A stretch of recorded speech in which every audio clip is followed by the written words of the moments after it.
are fan favorites in their own right, and I'm pretty sure they're going to garner even more fans by the end of this set here. Now, one of the conversations we had backstage, obviously highlighting this particular matchup, Tokido facing off against an Aki, a character specialist, Broski Aki, I should say. He's had this type of experience with Hikaru, right? I don't know how often they got to play outside of Street Fighter League because they didn't get to intertwine in their paths, but I'd imagine they had that one-on-one, they've had that time to theorycraft as well. But in your opinion, how do you feel Tokido going up against this particular matchup is going to be different? Well, Run Shoryuken plays a massive role in this matchup. It avoids the Nightshade Pulse, it can get past or with punish a Light Serpent Lash here, it can help out with certain things. So Broski has to be very attentive towards his spacing. But then when you get trapped in the corner as Aki, it is incredibly difficult to try and get out outside of that hop just there. I think one of the things we talked about too prior to coming up on stage is that Broski could be a little bit more aggressive than most Akis have been in general, with all four of them in the world, right? But so this type of different look is something Tokido might not be ready for. That poison is ticking down with back-to-back throws. You could have been able to snipe that, I think. Gonna get the conversion here is Tokido. Can he sneak in another throw? Yes, he will. What's the choice gonna be from Broski? And he takes another grab. And I promise you, I am hoping his personal opinion on Ken doesn't get the better of him and psych him out here, because again, we talked about it. Drive Rush is an integral part of Aki's gameplay. Massive frame advantage. He's been going from strength to strength as a character, and he is one of the most intricate and optimal Akis we will see in this game's lifespan. Oh, that is a beautiful call out against the Nightshade Pulse, knowing full well it wasn't going to be fast enough. Shippuden right, spinning that level 2 already. Tokido into the roundhouse. Yo, he just got clipped by the standing fierce right in the face. This is a target combo conversion there, unfortunately. And does the Venomous Fang to get out? He tried to slip back in. Oh. No way. That looks like it was blocked. And there you have it. Dragon Lash Flame gonna close out the first game. Started the punish with a run into an overhead there.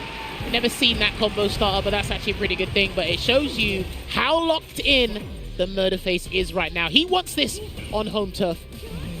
Cruel fate. A little bit of a shaky start here for Broski. Tokido at one game. The anti-air still intact with the crouching roundhouse. So active with Broski. Let's see if he can stop some of the drive rush approaches. I feel like from that close, it's very, very difficult to call. Ooh. Yeah, punish counter, you do get the juggle into the whip. It looks like Broski's going to be a little bit more stubborn, a little bit more obstinate with those throws, just to pile it on. And if Tokido keeps teching, there's going to be a lot of defensive conditioning that's going to be exploited later. Perfect parry. Can he get the grab? Yes, he will. Oh, neutral jump instead of a forward jump. I like that because he was probably going to get anti-aired, and Broski looked like he was ready for it. But this is going to be massive here for Tokido. Chases him down once again. He knew it. He was willing to double up on that drive rush just to get that burnout against Broski. You can see him. He's getting that crouching roundhouse ready just in case Tokido wants to advance forward and also have a level 1 behind it. Ooh. Good discipline. Good discipline. And he's going to close out the game there. A little bit too gung-ho was Tokido, trying to force Broski to react in some way, shape, or form so he could clip him with a punish counter drive impact. But he takes that round in game 2. I definitely choked on my spit when I saw the roundhouse. I thought it was going to whiff. I genuinely thought it was going to whiff. I'm not going to lie to you.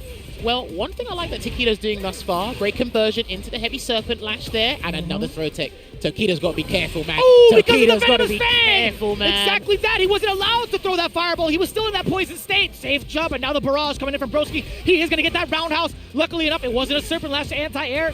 He wants roundhouse into level 3. That's what he's trying to check before, but he's going to get a different conversion into the claws of Yazi, and we're going to get a 1-1 here as the scoreline in this best of 5. Building up that magnum opus, Broski. 2 rounds straight with a significant comeback against Tokido. 1-1. I know the crowd's loving them some Aki as well. They don't get to see that character too often. Hey man, this is a character that's probably reserved for the loyalists and the specialists in Street Fighter 6, and boy, are we looking at one of the finest we'll see, as I said before. I think overall she's got the most sauce, man. She is so cool by design and also aesthetics. What? An amalgamation of Fang and Gil from Street Fighter 5. Some people love it.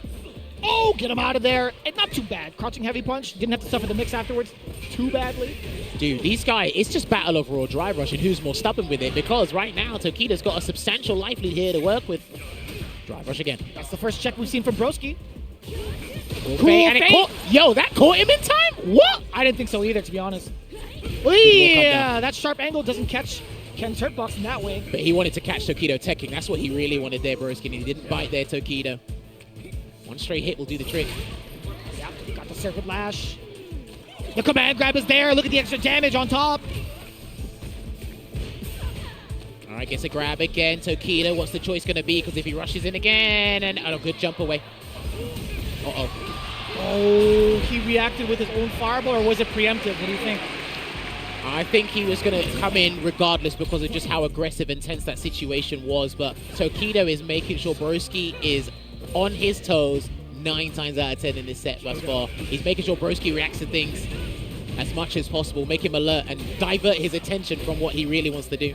Oh, Jesus. A barrage of damage going into Broski. Pretty close to getting burnt out as well. Extra damage on... Oh, no. I lied. No anti-air. What in the world just happened? I got smoked, too. Anybody in the chat said they would have blocked that? Ain't no way. That was like a 4-frame rollback delay from Broski's end. I'm actually not sure what he was expecting. Maybe he was expecting an empty jump to come and happen there, but he just got clipped. And he did a lot of approval there, so he has to kind of shake this one off. But Tokido 2-1 up in this set here and opens the game up with a Nightshade Pulse. Oh yeah, Tokido's gonna throw him off now. Runs, drive rush into stand light punch. Oh, he is dancing. He is shimmying right in front of Broski as well.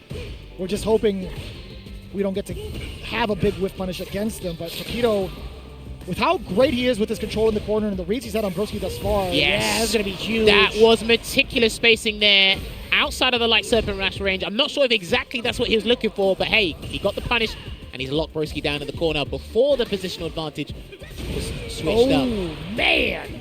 Is that the first one we've seen thus far from Tokido? Hey, man, he's been unpredictable 9 times out of 10 in this match, Tokido, and Broski's trying to play catch-up here. Second best in most departments. Good block on the overhead. Punish, yeah, it's too close. It's way too close there. Nightshade Pulse. Oh, that was a little bit awkward too. You saw the attempt. I wonder if standing roundhouse would have been a little bit more effective at that shallow range. I don't think so. I think it was a dead zone regardless of what button he would have used there. But it's going to be match point here for Tokido. So Broski's going to have to pull a capybara, not a rabbit out of that. It's going to have to be a capybara out of that. Anti-air with a serpent lash again. And another throw tech here. He's confident in his defensive choices against Aki Tokido. I'm really impressed with what I've been seeing. Tokido really catching the timing upon Broski too with that throw. We love that perfect parry, cool fade, extend the combo into the serpent lash, drive up on in there. Man, that overhead has not been effective against Tokido thus far, unfortunately. He's got to condition him to block, but I'm not sure Broski's going to get another chance because it's a delayed grab. Here we come. Here it comes. He can't tech. Broski has to be careful. Oh no! And that's going to be it, ladies and gentlemen. Broski will be knocked out of the tournament and rejects on Tokido will advance deeper into the bracket. Another Japanese player stays alive in this tournament and you can hear the roar in this stadium right now. Absolutely phenomenal stuff. He came with a plan, he executed it, and he's letting you know by having that